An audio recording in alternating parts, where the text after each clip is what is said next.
नमस्कार, मैं हूं आपके साथ अंकिता पाल। बुलेटिन की शुरुआत करते हैं। बीजेपी प्रदेश अध्यक्ष मदन राठौर ने रेल मंत्री अश्विनी वैष्णव का राजस्थान में रेल अवसंरचना के समग्र विकास के लिए साल 2025-26 में 9,960 करोड़ रुपए आवंटित करने पर आभार व्यक्त किया है। राठौर ने कहा कि रेल बजट में रेलवे स्टेशनों का पुनर्विकास, इंफ्रास्ट्रक्चर के विस्तार के साथ आधुनिकीकरण के संबंध में महत्वपूर्ण निर्णय लिए गए हैं। इससे यात्री सुविधाओं में बढ़ोतरी होगी और उन्होंने ये भी कहा कि विकसित राजस्थान के लक्ष्य को साकार करने के लिए केंद्र के साथ राज्य सरकार प्रदेश की यातायात व्यवस्था को सुदृढ़ीकरण के लिए प्रतिबद्ध है। ऐसे में रेल बजट में राजस्थान को आवंटित राशि से इस दिशा में महत्वपूर्ण कार्य किए जाएंगे। 2009 से 2014 की तत्कालीन कांग्रेस सरकार की तुलना में राजस्थान को 14.5 गुना बजट आवंटित किया गया है। इसी के साथ मदन राठौर ने कहा कि प्रधानमंत्री नरेंद्र मोदी के नेतृत्व में सबका साथ सबका विकास की नीति के आधार पर रेलवे में कार्य किया जा रहा है।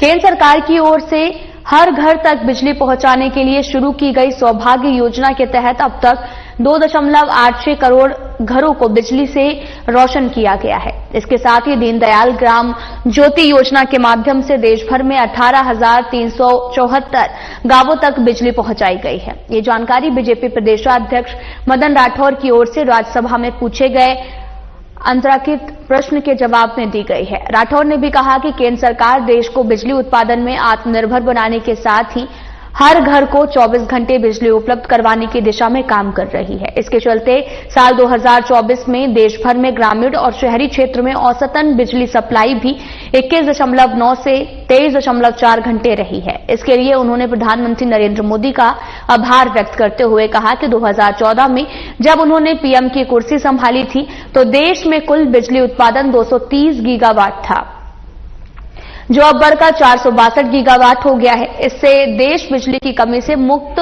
होकर पर्याप्त उपलब्धता की ओर अग्रसर हो रहा है।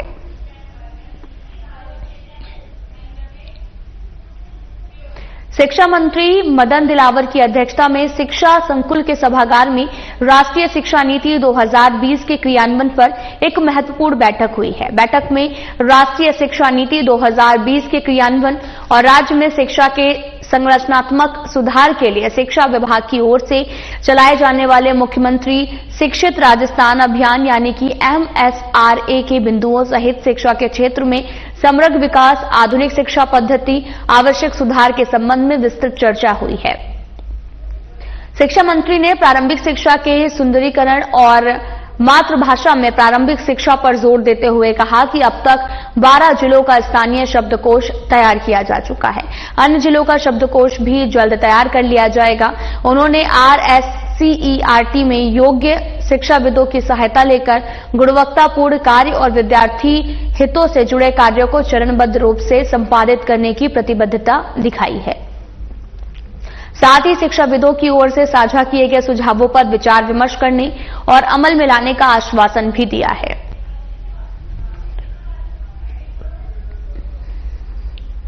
आपको बताते चलें कि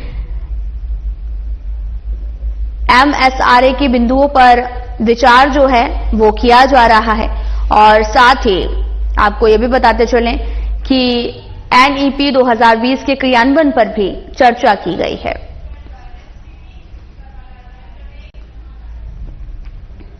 भीनमाल के नरसाड़ा स्थित प्रसिद्ध श्री दुधेश्वर महादेव मंदिर का आज प्राण प्रतिष्ठा महोत्सव का आयोजन किया गया। ये महोत्सव आपको बताते चले कि 7 फरवरी तक चलेगा। प्राण प्रतिष्ठा महोत्सव के पहले दिन मुख्यमंत्री भजनलाल शर्मा ने शिरकत की। इस दौरान सीएम शर्मा ने कार्यक्रम को संबोधित किया है। दुधेश्वर महादेव के आज के दुधेश्वर महादेव मंदिर मूर्ति प्राण प्रतिष्ठा के कार्यक्रम में मंच पर विराजमान सभी श्रद्धेय संतगण, महाराज भाड़ूमठ श्री श्री 1008 शिवगिरी जी महाराज, महाराज बाली श्री श्री 108 श्री हरिप्रसाद जी, महाराज बड़गांव रानीवाड़ा श्री श्री 1008 लहर भारती जी, महाराज निम्बावास श्री श्री 108 अमृतनाथ जी, महाराज पूनासा मठ श्री श्री 1008 बाबू गिरी जी महाराज, महाराज गजपुरा मठ 1000 प्रेम भारती जी, हमारे संघ के वरिष्ठ प्रचारक सम्मानीय विजय कुमार जी, हमारे लोकप्रिय सांसद सम्मानीय लुम्बाराम जी, आपके अपने विधायक श्री समरजीत सिंह जी, पूर्व विधायक रानीवाड़ा श्री नारायण सिंह जी देवल साहब, जिला प्रमुख जालौर राजेश राणा जी, जिला अध्यक्ष भाजपा जालौर दशराज पुरोहित जी, प्रदेश भाजपा के मंत्री श्री अजीत माड़न जी, जिला संगठन प्रभारी जालौर महेंद्र बोहरा जी, प्रदेश के मंत्री श्यामलाराम जी, समाज सेवी श्री दीप सिंह धनानी जी, पूर्व जिला अध्यक्ष श्री सरवण सिंह जी राव साहब और मेरे सामने बैठे मेरे पूजा योग बुजुर्गों, नौजवान दोस्तों और इतनी बड़ी संख्या में मेरी माता बहनों, सबसे पहले तो मैं आप सभी का अभिनंदन करता हूं, वंदन करता हूं, आप सभी को मैं नमन करता हूं। आज मैं बहुत ही सौभाग्यशाली हूं कि आज नरसना की इस पावन भूमि से भक्ति भाव और आध्यात्म की एक नई धारा प्रभावित हो रही है, क्योंकि ये हमारे संतों का आशीर्वाद जब हमारे ऊपर रहता है तो निश्चित रूप से हमारी समाज का वातावरण भी अच्छा होता है और हमारी संस्कृति, हमारी विरासत को भी बहुत बड़ा बल मिलता है। आज मैं नरसना के जनमानस की प्रबल भावना की बदौलत आज एक और आस्था के धाम बनकर तैयार हो गया है। ऐसे आस्था के केंद्र बनाने वाले में आप सभी गांववासियों को, क्षेत्रवासियों को, विधानसभा के सभी लोगों को मैं बहुत बहुत धन्यवाद ज्ञापित करता हूं। आज मुझे पूजनीय संतों और श्रद्धालुओं की उपस्थिति में इस भव्य दूधेश्वर महादेव मंदिर में मूर्ति प्राण प्रतिष्ठा के आयोजन का हिस्सा बनने का अवसर मिला। ये मेरे लिए बड़े सौभाग्य की बात है कि मैं आपके यहां इस कार्यक्रम में आया और एक साथ आप सभी के दर्शन का लाभ मुझे मिला है। निश्चित रूप से मैं अपने आप को धन्य मानता हूं कि यहां महादेव की कृपा बरसेगी और दूधेश्वर महादेव मंदिर एक महत्वपूर्ण आस्था स्थल के रूप में उभर कर सामने आएगा। मैं इसके लिए नरसना वासियों के साथ जालौर और प्रदेश भर के समस्त श्रद्धालुओं को हार्दिक शुभकामनाएं भी देता हूं। साथियों, प्राचीन काल से ही हमारी भारतीय संस्कृति में हमारे आस्था के केंद्रों की बहुत बड़ी भूमिका रही है। यह मंदिर धार्मिक आस्था के प्रतीक होने के साथ साथ हमारी सामाजिक सांस्कृतिक चेतना के प्रमुख केंद्र भी हैं। इन देवालयों में भारतीय वास्तुकला की उत्कृष्टता के भी दर्शन होते हैं। मंदिरों में हमारी परंपराओं, हमारी संस्कृति और हमारे मूल्यों के संरक्षण का काम किया है।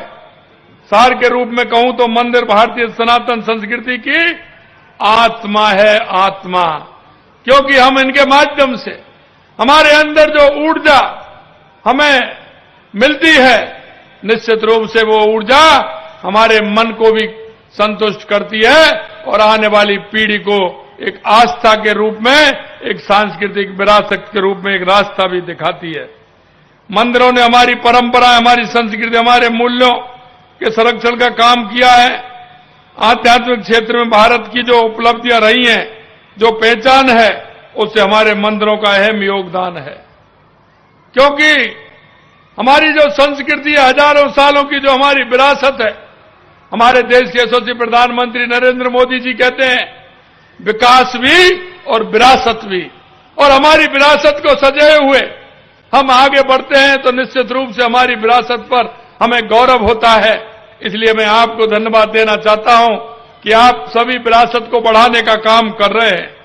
भगवान शिव अनादि अनंत अविनाशी हैं। लोकहित में आपने देखा भगवान भोलेनाथ का विषपान करके नीलकंठ कहलाने वाले भगवान शंकर भक्तों पर कृपा करते हैं और वो इसलिए उनको भोले भंडारी कहते हैं। थोड़ी सी अगर भावना आपने दी तो भोले भंडारी है, वो निश्चित रूप से भक्तों पर पूरी कृपा करते हैं। भगवान शिव ऐसे देवता हैं जो अपने भक्तों की पूजा आराधना से जल्द प्रसन्न हो जाते हैं, इसलिए उन्हें आशुतोष भी कहा जाता है। महादेव की पूजा से सभी देवी देवताओं को पूजा का फल मिलता है। जिस पर शिव की कृपा हो जाती है उसे कोई बाधा नहीं सताती। भक्तों के लिए शिव का दरबार हमेशा खुला रहता है और वो देवों के देव महादेव हैं। इसलिए मैं आपको आने वाले शिवरात्रि के त्योहार की भी मैं आपको बहुत सारी शुभकामनाएं देता हूं। आज हम नरसाना में जिस अवसर के साक्षी बन रहे हैं वो भारत की सनातन संस्कृति के उत्थान के वर्तमान कालखंड का एक हिस्सा है। साथियों, देश के यशस्वी प्रधानमंत्री नरेंद्र मोदी जी के सक्षम और सुयोग्य नेतृत्व से देश में सनातन संस्कृति को एक नई ऊर्जा मिलने का काम हुआ है। आपने देखा होगा प्रधानमंत्री जी के अनवरत साधना का यह सुपरिणाम है कि पिछले साल उन्हीं के करकमलों से अयोध्या के भव्य मंदिर में रामलला की प्राण प्रतिष्ठा हुई और इस भारत भूमि पर 500 साल के बाद जो इंतजार हुआ उसको देश के यशस्वी प्रधानमंत्री नरेंद्र मोदी जी ने पूरा किया है। और आप देख रहे हैं अयोध्या में एक दिव्य और भव्य मंदिर में हमारे रामलला विराजमान हुए हैं। पिछली साल रामलला के दर्शन का अलौकिक अनुभव एवं दिव्य अनुभूति मेरे लिए भावुक कर देने वाला पल था, क्योंकि मैं उस कार सेवा में भी गया था। निश्चित रूप से जिन्होंने सपने देखे थे, जिनके मन में यह बात थी कि रामलला अयोध्या में रामलला के मंदिर के विराजमान कब होंगे, तो माननीय देश के यशस्वी प्रधानमंत्री नरेंद्र मोदी जी ने करके दिखाया है। यही नहीं मेरे भाई और बहनों, आपने देखा होगा विकास और विरासत दोनों साथ साथ हैं। आपने ये नेतृत्व अद्भुत कालखंड है। इस कालखंड में हमने काशी की धरती पर बाबा विश्वनाथ धाम के वैभव को निकलता हुआ देखा है। इसी कालखंड में हमने काशी का कायाकल्प होते हुए देखा है और इसी दौर में महाकाल महालोक की महिमा भी आपने देखी है, महालोक काल की महिमा भी आपने देखी है। हमने सोमनाथ का विकास देखा, केदार घाटी का पुनर्निर्माण भी हमने देखा है और इसी श्रेणी में आपके इस मंदिर का निर्माण भी हो रहा है। माननीय प्रधानमंत्री जी विकास और विरासत के मंत्र को हाथ साथ करके चल रहे हैं। उनसे प्रेरणा लेकर राजस्थान में हमारी सरकार भी सांस्कृतिक आध्यात्मिक विकास के लिए काम कर रही है। आपने देखा होगा हमने मंदिरों के लिए 100 करोड़ रुपए दिए हैं और खाटू श्याम मंदिर के लिए 100 करोड़ रुपए दिए हैं और पुछरी के लौटा के लिए भी हमने 100 करोड़ रुपए किए हैं, जिससे कि हमारे आस्था के केंद्र ये पूरी तरह से विकसित हो सकते हैं। हमारी सरकार वरिष्ठ नागरिक तीर्थ यात्रा भी योजना के माध्यम से श्रद्धालुओं को अयोध्या, पशुपतिनाथ, काठमांडू अन्य तीर्थ स्थलों पर तीर्थ यात्रा का भी प्रबंध किया है। मैं आपसे कहना चाहता हूं, हमारी सरकार ने जैसा मैंने कहा खाटू श्याम जी के लिए भी काम किया है और दीपावली, होली, शिवरात्रि, रामनवमी आदि को आमजन पूरे हर्ष और उल्लास से श्रद्धा के साथ मना सके, इसके लिए हमने 600 मंदिरों में विशेष साज सज्जा और आरती के कार्यक्रम भी आयोजित किए हैं। हमारी सरकार प्रदेश भर में अनेक मंदिरों और आस्था स्थलों के विकास का काम कर रही है। आपने देखा होगा पुष्कर के ब्रह्मा मंदिर, रणछोड़ राय मंदिर, पचमद्रा और धूलेश्वर मंदिर, महादेव, गुड़ामलानी, मथुराधीश मंदिर, कोटा आदि का काम भी हमने किया है। मैं आपको इतना कहना चाहता हूं, हमारे राजस्थान के अंदर हमारा विकास भी है तो हमारी विरासत भी है। इसलिए मेरे भाई और बहनों मैं कहना चाहता हूं आप सभी से कि आपने देखा होगा हमको 1 साल 1 महीना हुआ है राजस्थान के अंदर। आप अगर विकास की दृष्टि से देखेंगे तो हमने ये रोड मैप बनाया कि राजस्थान में विकास कैसे हो सकता है। हमने देखा राजस्थान में सबसे पहले आवश्यकता पानी की है, तो हमारी सरकार पूरी 1 साल से पानी की व्यवस्था के लिए पूरे राजस्थान के लिए लग रही है। आपने चाहे हमारी ईआरसीपी की योजना हो, यमुना जल हमारा समझौता हो, चाहे हमारा देवास स्कीम से उदयपुर से हमारा पानी चित्तौड़गढ़ होते हुए राजसमंद और हमारे इस क्षेत्र को पानी मिले, उसके लिए हमने जो हमारी पानी आधा अरब सागर की तरफ जाता था और आधा पानी हमारा हिंद महासागर की तरफ आता था। अरब सागर की तरफ आता था वो समुद्र में जाता, कोई काम नहीं आता। उसका भी हमने टनल बना करके, एनीकट बना करके उसको लिया है, जिससे हमारे उदयपुर की प्यास बुझे, राजसमंद और चित्तौड़ की प्यास बुझे। अगर आप वर्षा अच्छी हो तो उस पानी का लाभ पूरे राजस्थान को मिले, ये भी हमने बढ़ाने का काम किया है। यही नहीं, हनुमानगढ़ गंगानगर से लेकर के बीकानेर, नागौर, जैसलमेर, बाड़मेर तक जो हमारी इंदिरा गांधी नहर का पानी है वो भी हमको पूरा पहुंचे, इसके लिए भी हमने प्रयास किए हैं। और हमने पोंग डैम से हमारा जो पानी कम था उसको बढ़ाने का अनुरोध किया है और उन कच्ची नहरों को पक्की बनाने का काम भी हमारी सरकार ने किया है। मैं आपको कहना चाहता हूं, मुझे पता है जालौर, सांचौर, हमारा पाली, सिरोही, इसमें पानी की कमी है, लेकिन मैं आपसे कहना चाहता हूं आने वाले समय में हम माई डैम से और हमारा जमाई बांध तक पानी ला करके इस क्षेत्र को भी हम आगे पानी लेकर के आएंगे। हम जानते हैं, हमने पूरे राजस्थान का नक्शा बनाया है, पूरे राजस्थान में कहां से पानी आ सकता है उसकी व्यवस्था हम कर रहे हैं। मैं आपको यह विश्वास दिलाना चाहता हूं, हमने पानी के रूप में यह व्यवस्था की है।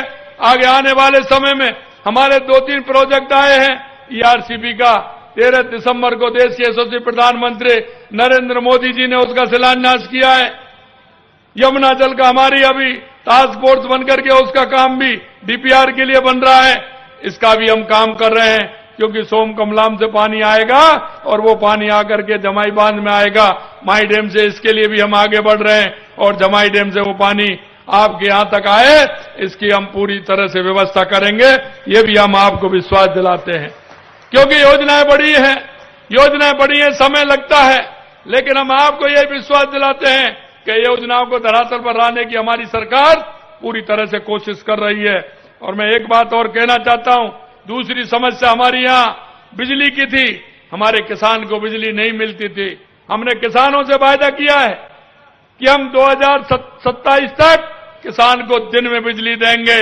उस क्षेत्र में भी हमने काम किया है, 2,24,000 करोड़ रुपए के एमओयू करके वो धरातल पर उतार के हमारे किसान को दिन में बिजली मिले, हमारे उपभोक्ता को बिजली मिले, हमारे उद्योग को बिजली मिले, ये काम भी हमने किया है। अब हमने हमारे जो युवा भाई और बहन हैं जिनके लिए आवश्यक है कि रोजगार कैसे मिले, तो उस क्षेत्र में भी हमने काम किया है। आपने देखा होगा हमारे जो भाई बहन पिछली सरकार में जो पेपर देते थे, आए दिन पेपर लीक हो जाते थे। पिता विश्वास करता था, बेटा बेटी उनको विश्वास दिलाते थे कि हम परीक्षा में पास होकर के हम निश्चित रूप से आपके सहयोग में काम करेंगे, हमको सरकारी नौकरी मिलेगी। लेकिन मैं कहना चाहता हूं, 19 में से 17 पेपर लीक करके उन युवाओं के सपनों को बर्बाद करने का काम किया तो कांग्रेस की सरकार ने किया। मैं आपको इतना ही विश्वास दिलाना चाहता हूं कि आपने देखा होगा 1 साल में एक भी पेपर आउट नहीं हुआ, और हमने कहा कि 1 साल में हम युवाओं को 1 लाख सरकारी नौकरी देंगे। आपने देखा होगा मेरे भाई और बहनों, हमने 60,000 नौकरियां दे दी हैं, 15,000 अगले महीने तक दे देंगे। और आने वाले जुलाई में, क्यों बजट जुलाई में आया था, हमने जुलाई में कहा था हम 1 लाख नौकरी जुलाई तक हमारे राजस्थान के युवाओं को 1 लाख नौकरी देने का काम करेंगे। यही नहीं, आपने देखा होगा, मैं अभी देख रहा था पढ़ने वाले छात्र छात्राएं जिस निगाहों से देख रहे थे, उनके मन में जो भाव और भावना थी, मैं जानता हूं, क्योंकि मैं एक आप जैसे ऐसे गांव से निकल करके आया हूं। गांव की माता बहनों की पीड़ा को भी जानता हूं। मेरे किसानों की पीड़ा को भी जानता हूं, युवाओं के पीड़ा को भी जानता हूं और मैं उस गरीब की पीड़ा को भी जानता हूं। इसलिए मैं कह सकता हूं कि किसान, मजदूर, युवा, महिला निश्चित रूप से उसके उत्थान के लिए हमारी सरकार काम करेगी। हमने इस साल का कैलेंडर निकाला है, 2025 का कैलेंडर हमने जनवरी में ही निकाला और हमने कहा आप युवाओं से कि आप तैयारी करिए। 81,000 वैकेंसियों का कैलेंडर निकाला है। कब आपकी वैकेंसी निकलेगी, कब कौन से दिन आपकी परीक्षा होगी, रिजल्ट आपका कब आएगा और आपको नियुक्ति पत्र कब मिलेगा, ये भी हमने तय किया है, जिससे कोई किसी प्रकार की दिक्कत नहीं आए। हमने आपको संकल्प पत्र में वायदा दिया है कि हम 4 लाख नौकरी, सरकारी नौकरी आपको देंगे। मैं आपसे कहना चाहता हूं कि आप निश्चित रूप से तैयारी करिए। हमारी सरकार 5 साल में 4 लाख नौकरियां देगी, 4 लाख नौकरियां देगी। यही नहीं, आपने देखा हमने किसानों के उत्थान के लिए हमने कहा था कि आपको केंद्र से प्रधानमंत्री किसान सम्मान निधि तो मिलती है, लेकिन हम भी आपको देंगे। और आपने देखा होगा कि हमने 1,000 की 2 किस्त आपको, पिछली साल की 1,000 की 2 किस्त हमने दी हैं। ये हम जो कहते हैं वो करते हैं। क्यों? देश के यशस्वी प्रधानमंत्री नरेंद्र मोदी जी पर लोगों का भरोसा है कि अगर प्रधानमंत्री जो कहते हैं वो करके रहते हैं। इसलिए मैं कहना चाहता हूं, जो हमारे संकल्प पत्र में जो हमने आपसे वायदे किए, हम एक एक वायदे को पूरा करेंगे। हम राजस्थान के 8 करोड़ जनता के लिए काम करते हैं। हम 8 करोड़ जनता के लिए काम करते हैं। हम उस गरीब के लिए, किसान के लिए काम करते हैं। हमारी महिलाओं का जीवन स्तर कैसे उठे उसके लिए काम करते हैं। हमारी बहनों का जीवन स्तर कैसे उठे उसके लिए काम करते हैं। हम आपसे कहना चाहते हैं, आज के इस मौके पर मैं आपसे इतना ही कहना चाहता हूं, आपने जिस भरोसे के साथ और जिस विश्वास के साथ हमारी सरकार को बनाया है, हमारी सरकार कृत संकल्प है कि आपको जो हमने एक एक वायदा जो हमने किया है हमारे संकल्प पत्र में, हमारी सरकार उसको पूरा करेगी, पूरा करेगी, पूरा करेगी। आपने देखा होगा, अगर मैं बताने लगूं तो हमने कल लगभग 1 साल के अंदर 50 से 55% वायदे हमने पूरे किए हैं। आप सभी को पता है कि जिस दिन से हमारी सरकार आई है, हमने हर काम हाथ में लिया और उस काम को कर रहे हैं। लेकिन एक बात और मैं कहता हूं, जिसकी दृढ़ इच्छा शक्ति होती है, ऊपर वाला भी उस पर मेहरबान होता है। अब की बार सभी के सभी बांध भर गए, वर्षा अच्छी हुई है। मैं देख रहा था ऊपर से, आपके भी टांके भरे हुए हैं, भरे हुए हैं ना। बारिश अच्छी हुई थी, अच्छी बारिश हुई है और बीच में मावट भी पड़ गई, तो फसल भी ठीक है, किसानों के चेहरे पर मुस्कुराहट है। इसलिए मैं कहना चाहता हूं कि जब चलते हैं तो निश्चित रूप से ईश्वर भी देखता है और वो भी मदद करता है। आज के इस शुभ अवसर पर मैं इस मंदिर प्राण प्रतिष्ठा के लिए आप सभी को बहुत बहुत शुभकामनाएं देता हूं और भगवान महादेव से प्रदेशवासियों की सुख समृद्धि की, अमन चैन की कामना करता हूं।